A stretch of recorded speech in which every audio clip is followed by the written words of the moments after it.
Centimetre. 10ನೇ 5 centimetre ಯಾವ ರೂಪದಾಗೈತಿ? ಭಿನ್ನ ರಾಶಿ. ಅದನ್ನ ದಶಮಾಂಶದೊಳಗೆ ಹೇಳ್ರಿ. 5 ಸೆಂಟಿಮೀಟರ್. 10ನೇ 6 ಯಾವ ರೂಪದಾಗೈತಿ? ಭಿನ್ನ ರಾಶಿ ಆಗೈತಿ. ಅವಂಗೊಂದು ಚಪ್ಪರ್ಸಿಂದ ನಾವು ಚಪ್ಪರ್ಸೋಂಗ್ ರಪ್ಪನ್ ಚಪ್ಪರ್ಸೋಂಗ್ ಮೊದ್ಲು ಹೇಳ್ತೀನ. ಹಕ್ ಹಕ್ ಹಾ ಅವಂಗೊಂದು ಹಾಕ್ ಇವಂಗೊಂದು ಹಾಕಿ ಬಿಡು.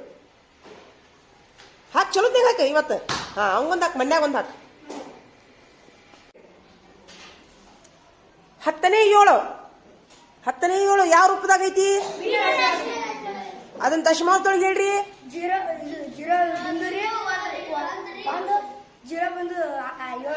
7 centimetre.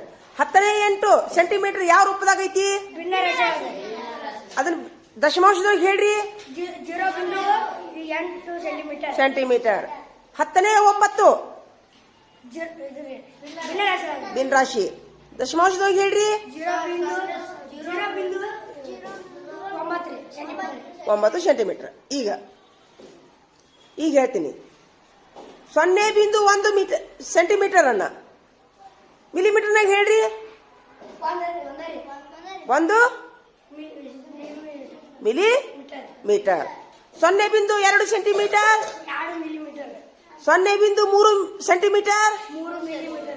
0.4 centimetre. 0.5 centimetre. 0.6 centimetre. 0.7 centimetre millimetre. 0.8 centimetre 8 millimetre. 0.9 centimetre millimetre. Very good. ಇಷ್ಟೇ. ಇನ್ನು ಇಲ್ಲಿ ಬರ್ರಿ. ಇತ್ತೀತಾ ಇನ್ನು 75 ಮಿಲಿಮೀಟರ್ ಐತಿ. 75 ಮಿಲಿಮೀಟರ್ ಅಂದ್ರೆ ಎಷ್ಟನೇ ಸೆಂಟಿಮೀಟರ್ ಆಗುತ್ತದ? 10ನೇ 75 ಸೆಂಟಿಮೀಟರ್ ಆಗುತ್ತೆ. ಅವಾಗ 7.5 ಸೆಂಟಿಮೀಟರ್ ಆಗುತ್ತೆ ಅಷ್ಟೇ. ಇಲ್ಲಿ 525 ಮಿಲಿಮೀಟರ್ ಐತಿ. ಅವಾಗ 525 ಬಾಗ್ಲೆ 10 ಆಗುತ್ತೆ. ಬಾಗ್ಲೆ 10 ಅಂದ್ರೆ ಒಂದೇ ಡಿಜಿಟ್ ಈಚೆಗೆ ಬರುತ್ತೆ. 0.5 ಸೆಂಟಿಮೀಟರ್ ಆಗುತ್ತೆ. ತಿಳಿತಂತ ತಿಳ್ಕೊಂಡೇನಿ. ತಿಳಿತಾ? ಅಳ್ಕುಸುನ ಏನ್ ಮಾಡಾಕುತ್ತೀರಿ ನೀವು? ಓದಿದ್ರ್ಯಾ? ಈಗ ಮಗ್ಗಿ ಎಲ್ಲಿಗಿದ್ದೀರಿ?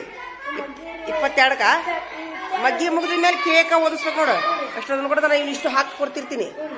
ಇವನ್ನೆಲ್ಲ ಹಾಕಿ ಕೊಟ್ಟಿನಿ. ಇಷ್ಟು ಇದು ಮಾಡ್ತೀನಿ ನೋಡಿ. ಏನ್ ಮಾಡ್ಕೊಳಕಂತಾರ ನೋಡೋರು, ಏನ್ ಮಾಡಾಕ್ತಾರ ನೋಡು.